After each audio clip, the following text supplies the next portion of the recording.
नमस्कार दोस्तों, स्वागत है यूट्यूब चैनल गोकुल स्टडी में। और कैसे हैं आप लोग? एकदम अच्छे होंगे, एकदम बढ़िया होंगे और पढ़ाई आपकी बढ़िया चल रही होगी। कमेंट बॉक्स में आप लोग लिखना कि वीडियो आपको कैसा लगा और कंप्लीट ही वीडियो आप लोग देखना ताकि चीज़ें आपको सीखने के लिए मिले। आज हम लोग बात करने वाले हैं राज्यपाल की और आगे की शक्तियाँ कौन कौन सी हैं, क्योंकि हम लोग कार्यपालिका शक्ति पढ़ चुके हैं और व्यवस्थापिका में आधी शक्ति पढ़ चुके हैं और उससे आगे के प्रावधानों की हम लोग बात कर लेंगे। फिर उसके बाद हम लोग बात करेंगे वित्तीय शक्तियों के बारे में और उसके बाद हम लोग बात कर लेंगे न्यायिक शक्ति राज्यपाल की क्या क्या होती हैं। फिर उसके बाद राज्यपाल अपना कंप्लीट टॉपिक हो जाएगा। तो आज हम लोग बात करेंगे व्यवस्थापिका की जो और शक्तियाँ बची हैं और उसके साथ ही हम लोग बात कर लेंगे न्यायिक शक्तियों के वित्तीय शक्तियों के बारे में। तो बिना कोई टाइम वेस्ट किए हम लोग शुरुआत करते हैं अपनी शक्ति राज्यपाल की क्या क्या होती हैं। लास्ट वीडियो में मैंने आपके लिए बता दिया है कि किस प्रकार राज्यपाल हमारे क्या कर सकते हैं, संयुक्त अधिवेशन बुला सकते हैं या फिर नहीं बुला सकते। तो संयुक्त अधिवेशन का कोई भी प्रावधान राज्य स्तर पर नहीं है। चुनाव के बाद के प्रथम सत्र को किसके द्वारा संबोधित किया जाता है और वर्ष के प्रथम सत्र को किसके द्वारा संबोधित किया जाता है, तो वहाँ आपका आंसर हो जाएगा राज्यपाल के द्वारा संबोधित किया जाता है। इस बात को आप लोग याद रखना। आर्टिकल 176 में ये प्रावधान देखने के लिए मिलता है। अब हम लोग बात करते हैं कि किस सदस्य को अयोग्य ठहराया जा सकता है। जैसे हम लोग यहाँ पर बात करें, कोई ऐसा सदस्य है जो राज्यसभा में, लोकसभा में या फिर राज्यसभा की हम लोग बात कर लें, तो वहाँ पर कोई सदस्य चुना जा चुका है और उसके संबंध में ऐसे ही राज्य स्तर पर विधानसभा का सदस्य चुना जा चुका है और विधान परिषद का सदस्य चुना जा चुका है। तो उसके संबंध में कौन कौन सी स्थिति में उसको अयोग्य ठहराया जा सकता है, यानी उसकी सदस्यता किन आधारों पर समाप्त की जा सकती है, उन प्रावधानों की हम लोग बात करेंगे। तो आर्टिकल 191 यानी 191 आर्टिकल में प्रावधान देखने के लिए मिलता है कि जो राज्य विधानमंडल में राज्यसभा बार बार नाम याद आ जाता है तो उसको आप लोग हटाना, क्योंकि हम लोग किसकी बात कर रहे हैं, विधानसभा की और विधान परिषद की। विधानसभा और हम लोग बात कर रहे हैं विधान परिषद। इनमें सदस्य चुना जा चुका है और उसको किस प्रकार से अयोग्य ठहराया जा सकता है, उसकी सदस्यता किन आधारों पर समाप्त की जा सकती है, उन्हीं आधारों का उल्लेख आर्टिकल 191 191 में प्रावधान देखने के लिए मिलता है। क्या प्रावधान है? राज्य विधानमंडल के राज्य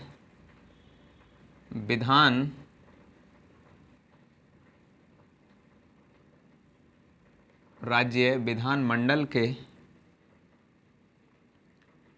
सदस्यों की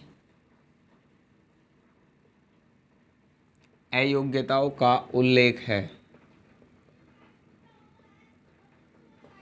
अयोग्यताओं का उल्लेख है। किन किन आधारों पर अयोग्य ठहराया जा सकता है? पहला आधार है वह सदस्य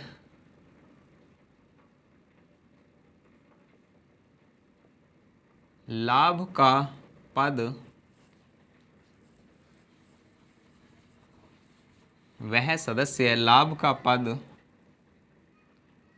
धारण न करता हो। यदि लाभ के पद पर भी है, लाभ का पद होता क्या है, राष्ट्रपति जब हमने पढ़ा था वहाँ पर मैंने बहुत अच्छे से आपको बताया है। तो आप लोग नए हैं तो वहाँ पर आप लोग जाकर देखिए। बहुत माइनर से हम लोग पढ़ते हुए चल रहे हैं, छोटी छोटी चीज़ों को, और एग्ज़ाम में किस तरीके से हमारे सवाल बनते हैं। अगली योग्यता के क्या प्रावधान किस आधार पर और अयोग्य ठहराया जा सकता है? पागल व दिवालिया हो जाने पर उसको क्या ठहराया जा सकता है? अयोग्य ठहराया जा सकता है। पागल व दिवालिया हो जाने पर। और उसके बाद हम लोग यहाँ पर बात करें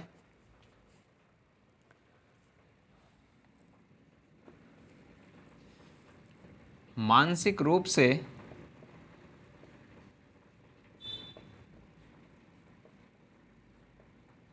विकृत हो जाने पर। यहाँ पर ये दोनों का उल्लेख कह सकते हैं कि सेम सही है, पर यहाँ बीमारी से संबंधित है कि बीमार होने के बाद उसका माइंड क्या कर दिया जाए, मानसिक रूप से मेंटल अनेबल हो जाए वो, तो इस आधार पर भी क्या कर सकते हैं, राज्यपाल उस सदस्य की सदस्यता या उसको अयोग्य ठहरा सकते हैं। अगले प्रावधान की यहाँ पर बात करें, वह भारत का नागरिक न होने पर, यानी वह भारत का नागरिक नहीं है और वह विधान मंडल का, विधानसभा और विधान परिषद का सदस्य चुना जा चुका है, तो इस आधार पर क्या कर सकते हैं, उसको अयोग्य राज्यपाल ठहरा सकते हैं। ये प्रावधान आर्टिकल 191 में देखने के लिए मिलता है। और उसके बाद हम लोग यहाँ पर बात करें आर्टिकल 192 में प्रावधान किया गया है कि राज्यपाल इन आधारों पर उस सदस्य की सदस्यता समाप्त कर सकते हैं। इस संबंध में राज्यपाल राज्य चुनाव आयोग या फिर चुनाव आयोग के साथ क्या करते हैं, परामर्श करेंगे। और विधानसभा के जो चुनाव होते हैं और राज्य चुनाव आयोग नहीं कराता है, वहाँ पर जो केंद्र में बना हुआ चुनाव आयोग है वही चुनाव आयोग क्या कराता है, इनके चुनाव कराता है। राज्य चुनाव आयोग का कार्य जो जिला स्तर के चुनाव होते हैं उनको कराने का कार्य होता है। तो ये बात आप लोग याद रखना, विधानसभा के जो भी चुनाव होते हैं वो किसके द्वारा कराए जाते हैं, जो केंद्र में लोकसभा सदस्यों का चुनाव करवाते हैं। सेम वही चुनाव आयोग राज्य विधानसभा के चुनाव आयोग उनकी क्या कराता है, वोटिंग कराता है, या जिसको हम कह सकते हैं कि उनका चुनाव किसके द्वारा किया जाता है, जनता के द्वारा। और वहाँ पर लोकसभा में जैसे ही सांसद चुनकर जाते हैं तो केंद्र में बना हुआ चुनाव आयोग उनको चुनाव कराता है, उनका चुनाव कराता है। ऐसे ही राज्य विधानसभा का जो चुनाव होता है उनका भी चुनाव केंद्र में जो बना हुआ चुनाव आयोग है उसके द्वारा ही कराया जाता है। तो ध्यान देना आर्टिकल 192 में क्या प्रावधान है। आर्टिकल 192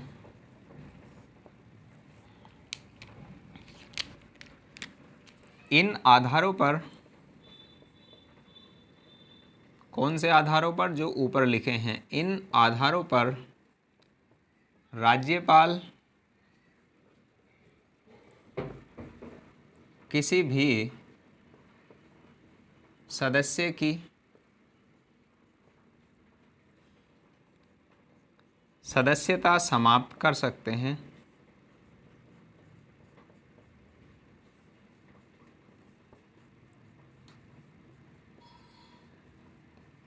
सदस्यता समाप्त कर सकते हैं। इसके संबंध में उन्हें निर्वाचन आयोग के साथ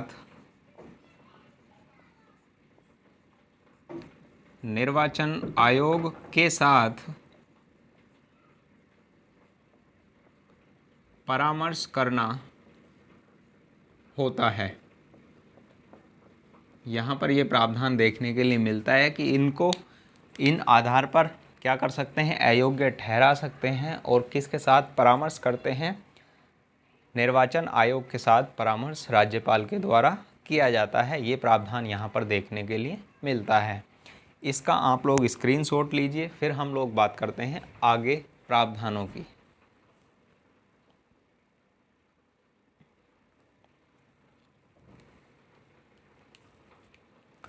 और इसी के साथ यहाँ पर नोट करना हो तो आपको वहाँ पर एक पॉइंट और नोट कर लीजिएगा।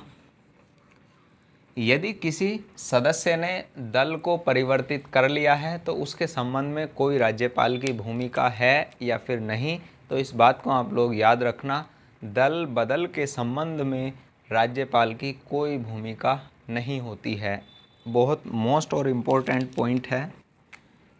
यदि किसी सदस्य ने दल को परिवर्तित कर लिया है तो उसके संबंध में क्या राज्यपाल उसकी सदस्यता को समाप्त कर सकते हैं, तो उनकी कोई भूमिका नहीं होती है। दल बदल के संबंध में राज्यपाल की कोई भूमिका नहीं होती है। कोई भूमिका नहीं होती है। ये प्रावधान यहाँ देखने के लिए मिलता है। इसको आप लोग स्क्रीनशॉट लीजिए, फिर हम लोग बात करते हैं अगले प्रावधानों की।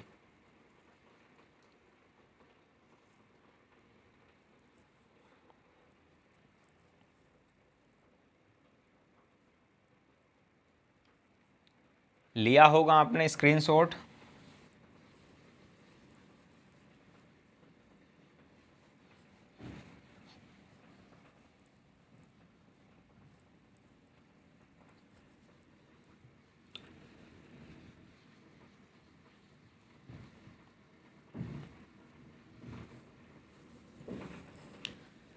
अब हम लोग यहाँ पर बात करें आंग्ल भारतीयों के संबंध में कि आंग्ल या एंग्लो इंडियन जिनको हम बोलते हैं, कि एंग्लो इंडियन कोई वहाँ पर यदि कोई निर्वाचित नहीं हुआ है तो उसके संबंध में राज्यपाल ऐसा करेंगे या फिर नहीं करेंगे।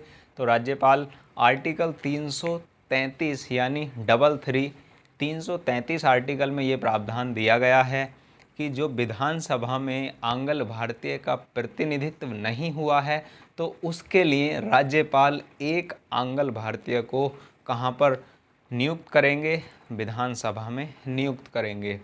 हालांकि यह प्रावधान अब समाप्त हो जाएगा। 104वें संविधान संशोधन के माध्यम से आर्टिकल 331 में प्रावधान दिया गया था कि संसद में यानी लोकसभा में 2 आंग्ल भारतीयों को क्या किया जाता है, मनोनीत किया जाता है। पर उसका प्रावधान अब समाप्त किया जा चुका है। आगे जो लोकसभा गठित होगी वहाँ पर आंग्ल भारतीयों के लिए उनको कोई विशेष मनोनीत नहीं किया जाएगा, क्योंकि आज़ाद हुए लगभग 75 वर्ष हो गए हैं। तो वहाँ पर आंग्ल भारतीय अब कोई नहीं रह जाएगा, अब सभी लोग भारतीय ही होंगे। आंग्ल भारतीय होते कौन हैं? संसद जब मैंने आपके लिए पढ़ाई है वहाँ पर आपको बहुत अच्छे से बताया है। और 104वां संविधान संशोधन कौन सा विधेयक है, ये सारी की सारी बातें मैं आपको पहले बता चुका हूँ। पर मैं आपके लिए लिखवा देता हूँ आर्टिकल 333, उसको आप लोग नोट कर लो। अनुच्छेद 333 में क्या प्रावधान देखने के लिए मिलता है? विधानसभा में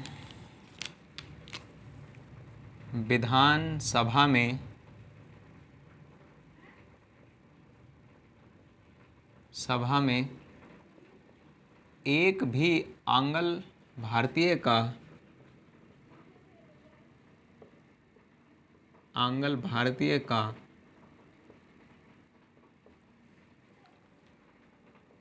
प्रतिनिधित्व नहीं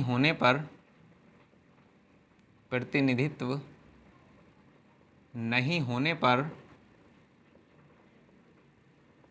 राज्यपाल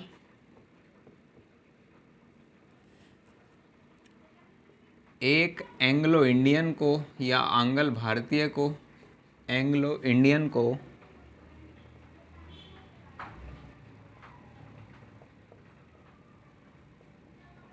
विधानसभा में मनोनीत करेंगे। और वहाँ पर ये प्रावधान वैसे अब कोई भी आंग्ल भारतीय नहीं होगा। क्यों नहीं होगा? क्योंकि अब आंग्ल भारतीय कोई बचा ही नहीं है। आंग्ल भारतीय कहते किसको हैं, ये बात मैंने आपके लिए बताई है, फिर भी मैं आपके लिए वापस बता देता हूँ। आंग्ल भारतीय उसको बोलते हैं जिनकी माता भारतीय हों और पिता यूरोप के हों, यानी विदेशी हों पिता, उनके जो बच्चे होते हैं उनको हम लोग बोलते हैं आंग्ल भारतीय। जैसे ये पत्नी है, ये कोई माता है और ये कोई बच्चा है यहाँ पर,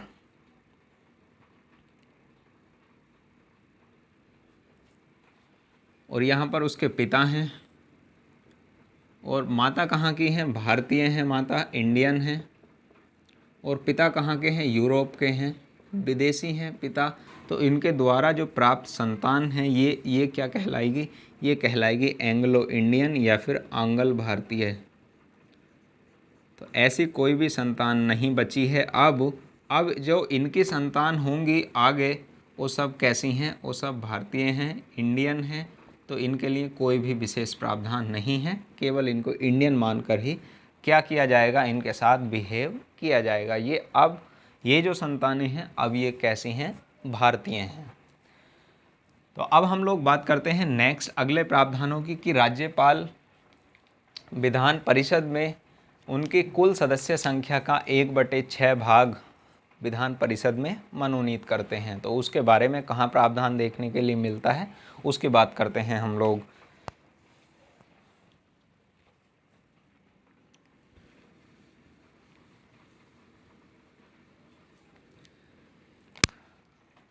आर्टिकल 171, आर्टिकल 171 में प्रावधान किया गया है कि राज्यपाल विधान परिषद में उनकी कुल सदस्य संख्या का 1/6 भाग मनोनीत करते हैं या मनोनीत करेंगे, और वह अलग अलग क्षेत्रों से आते हैं। जैसे हम लोग बात करते हैं कि राज्यसभा में सदस्यों को मनोनीत किया जाता है और वहाँ पर अलग अलग क्षेत्रों के विशेषज्ञ वहाँ पर शामिल होते हैं, जैसे साहित्य है, विज्ञान है, कला है, इस तरीके से, और समाज सेवा है, वहाँ पर ये प्रावधान देखने के लिए मिलते हैं।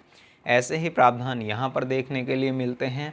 और साहित्य, विज्ञान, कला, और यहाँ पर एक शब्द और जुड़ा हुआ है सहकारी आंदोलन, और उसके बाद हम लोग यहाँ पर बात करें तो सामाजिक सेवा। ये 5 प्रावधान यहाँ देखने के लिए मिलते हैं। जबकि राज्यसभा के लिए बात की जाए तो केवल 4 आधारों पर ही वहाँ पर सदस्यों को मनोनीत किया जाता है। तो आर्टिकल 171 में क्या प्रावधान दिया गया है? अनुच्छेद 171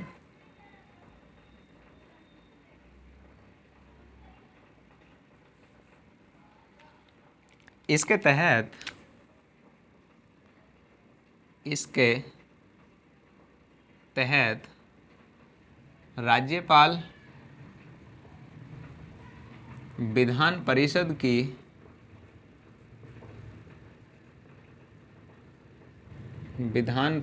की कुल सदस्य संख्या का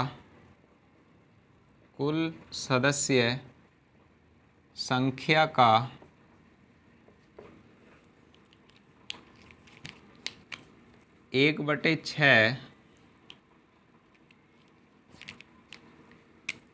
मनोनीत करते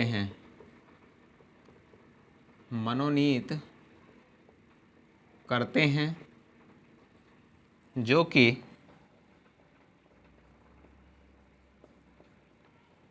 निम्न क्षेत्रों से आते हैं।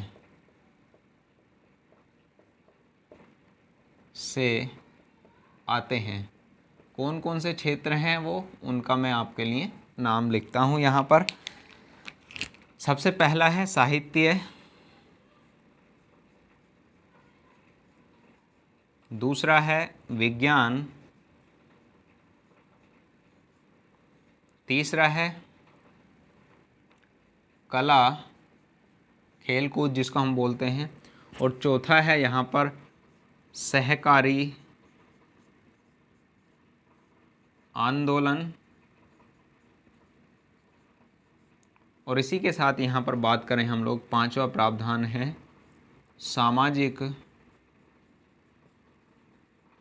सेवा। इन 5 क्षेत्रों के विशेषज्ञों को विधान परिषद में मनोनीत किया जाता है। इस बात को आप लोग याद रखना। इसका आप लोग स्क्रीनशॉट लीजिए। ये है व्यवस्थापिका शक्ति। अब हम लोग यहाँ पर बात कर लेते हैं वित्तीय शक्तियों के बारे में कि वित्तीय शक्ति राज्यपाल की कौन कौन सी होती हैं। तो इसका स्क्रीनशॉट आप लोग लीजिए।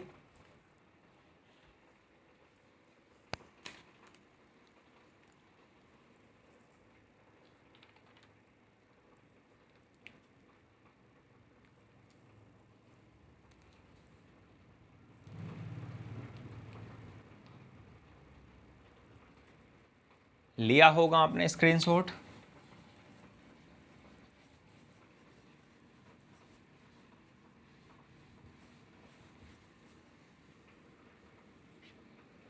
कंप्लीट हम लोग बेसिक से पढ़ते हुए चल रहे हैं। स्टार्टिंग से ऐसा कोई प्रावधान नहीं है जिसकी हमने बात ना की हो और एग्ज़ाम में पूछा जाए। तो आप लोगों का भी ये थोड़ा सा कर्तव्य बनता है कि आप लोग इसको शेयर किया करो सभी के साथ। ये कंफर्म है, आपको पक्का चीज़ें सीखने के लिए ज़रूर मिलेंगी। इतना बेसिक्स है, नॉर्मल मिलेगा नहीं आपको, तो इसलिए फ्री ऑफ कॉस्ट में आप लोग पढ़ सकते हैं। ध्यान देना। अब हम लोग बात करते हैं पढ़ाई की। पढ़ाई में क्या है, अब हम लोग बात करते हैं वित्तीय शक्तियों की। वित्तीय शक्तियाँ, या जिसको हम बोलते हैं फाइनेंशियल पावर, कौन कौन सी हैं और क्या क्या हमें इसमें पढ़ना है, तो ध्यान देना। अब हम लोग बात करते हैं जैसे धन विधेयक के संबंध में क्या प्रावधान यहाँ पर देखने के लिए मिलता है, आकस्मिक निधि क्या होती है उसके बारे में क्या प्रावधान देखने के लिए मिलता है। इन आधारों को हम यहाँ पर पढ़ने वाले हैं।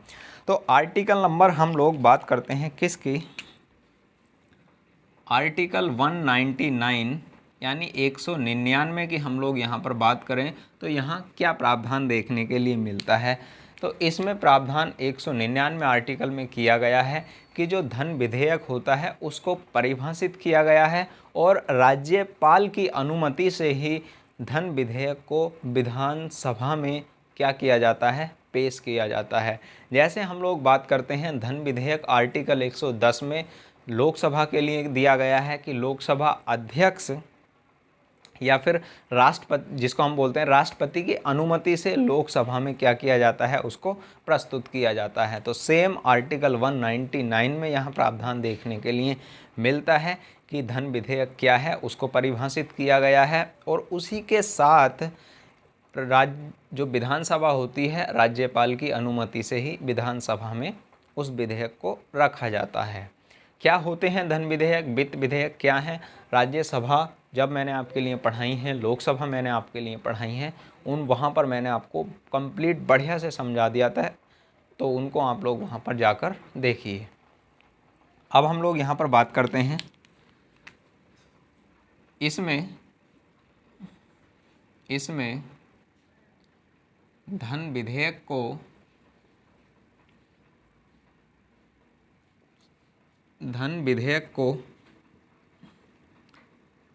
परिभाषित किया गया है,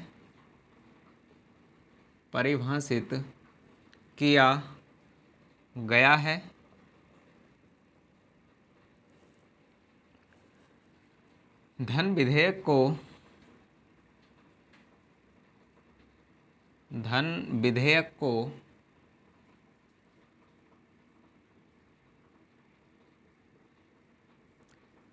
राज्यपाल की पूर्व अनुमति से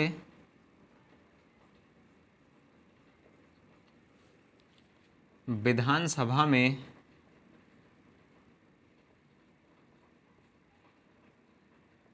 प्रस्तुत किया जाता है,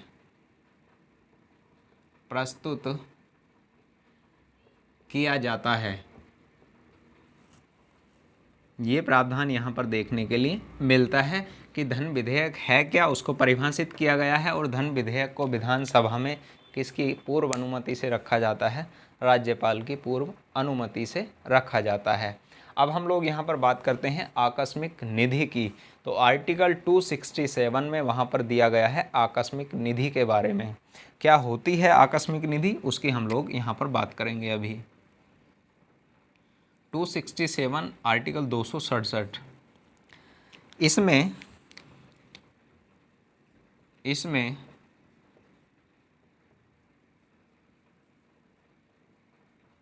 आकस्मिक निधि का प्रावधान किया गया है,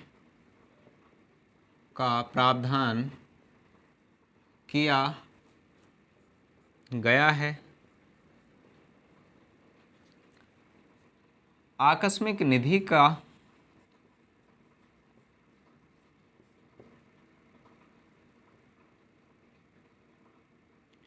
आकस्मिक निधि राज्यपाल की अनुमति से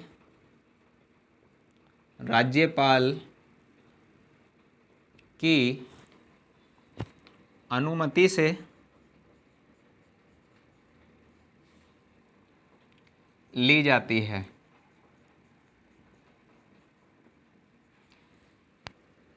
आकस्मिक निधि राज्यपाल की अनुमति से ली जाती है। क्या होती है, जैसे हम लोग यहाँ पर बात करें, इमरजेंसी कंडीशन आ गई है और इमरजेंसी की कंडीशन में वहाँ पर हमारे सदन क्या हो जाते हैं, स्थगित हो जाते हैं। उसके संबंध में या फिर सदन की कार्यवाही नहीं चल रही है और धन की आवश्यकता है, तो वहाँ पर राज्यपाल की अनुमति से वह आकस्मिक निधि जिसको हम कहते हैं उससे धन निकाल सकते हैं। आकस्मिक निधि का मतलब यहाँ पर सीधे तौर पर है कि इमरजेंसी कंडीशन में धन राज्यपाल की अनुमति से ही निकाल लेना। और कहाँ से निकाला जाएगा, राज्य की संचित निधि से। ऐसे ही केंद्र स्तर पर है, राष्ट्रपति की अनुमति से आकस्मिक निधि के माध्यम से क्या कर लिया जाता है, धन निकाल लिया जाता है। तो ये प्रावधान राज्यपाल के बारे में भी देखने के लिए मिलता है कि सदन की कार्यवाही नहीं चल रही है तो वहाँ पर राज्यपाल की अनुमति लेकर धन निकाल लिया जाएगा राज्य की संचित निधि से।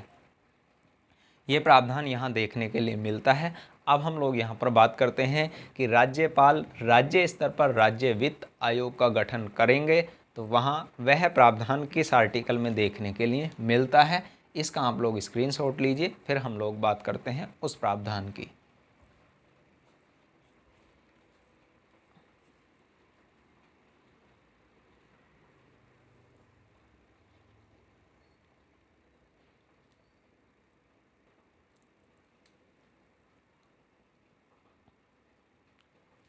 लिया होगा आपने स्क्रीनशॉट।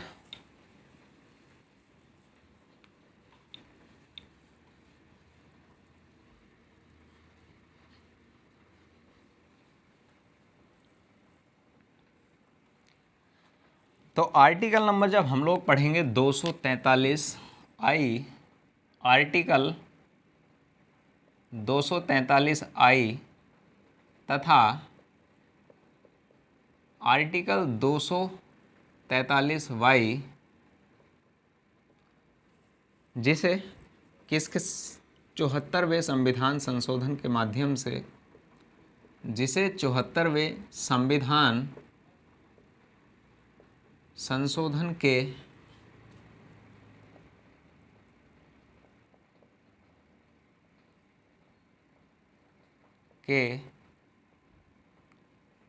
माध्यम से जोड़ा गया था।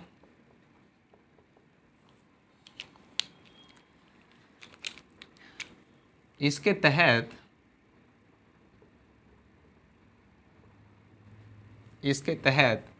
राज्यपाल प्रत्येक 5 वर्ष में राज्य वित्त आयोग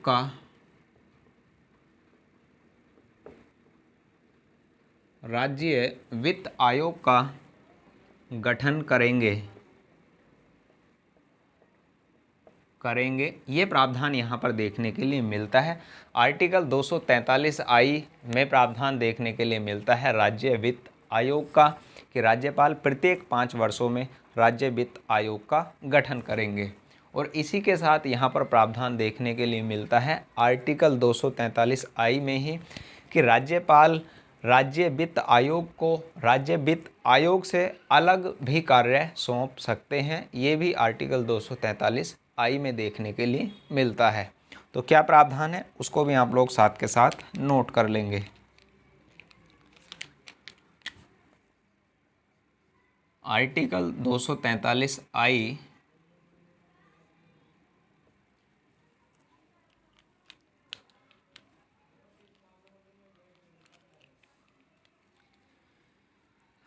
इसमें यानी 243I में जो राज्य वित्त आयोग के लिए कार्य निर्धारित किए गए हैं उनसे अलग कार्यों को भी राज्यपाल उनको सौंप सकते हैं। तो इसमें निर्धारित कार्यों के अलावा इसमें निर्धारित कार्यों के अलावा राज्यपाल राज्य वित्त आयोग को राज्य वित्त आयोग के सदस्यों को अन्य कार्य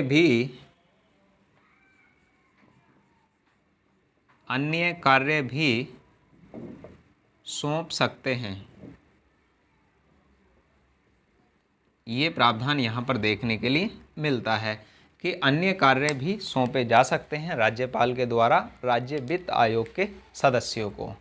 तो ये प्रावधान था वित्तीय शक्तियों के संबंध में। अब हमारा प्रावधान बचा है कौन सी न्यायिक शक्ति कौन कौन सी होती हैं, क्या प्रावधान है, किस प्रकार से वहाँ पर हमारे सवाल बनेंगे और क्या क्या हमें पढ़ना है, सभी की हम लोग बात करेंगे। न्यायिक शक्ति जो बची हुई हैं उनको हम लोग कंप्लीट पढ़ लेंगे। पढ़ते रहना, मस्त रहना, ज़बरदस्त रहना। और वीडियो को तो आप लोग शेयर कर ही देना यदि आपको लगता है कि बेस्ट क्वालिटी है। सिलेक्शन से आपको कोई नहीं रोक सकता यदि आप लोग कंप्लीट पढ़ाई करते हैं तो। Thank you, all the best. पढ़ते रहिए, मस्त रहिए और ज़बरदस्त रहिए। खुश तो आपको रहना ही है ताकि जब तक आपको सिलेक्शन लेना है उसके बाद भी आपको और अधिक खुशी मिलेगी। क्यों? क्योंकि एंजॉय के साथ आप लोग पढ़ाई करोगे तो सिलेक्शन जल्दी होता है और उसी के साथ पढ़ाई में भी इंटरेस्ट आता है। Thank you.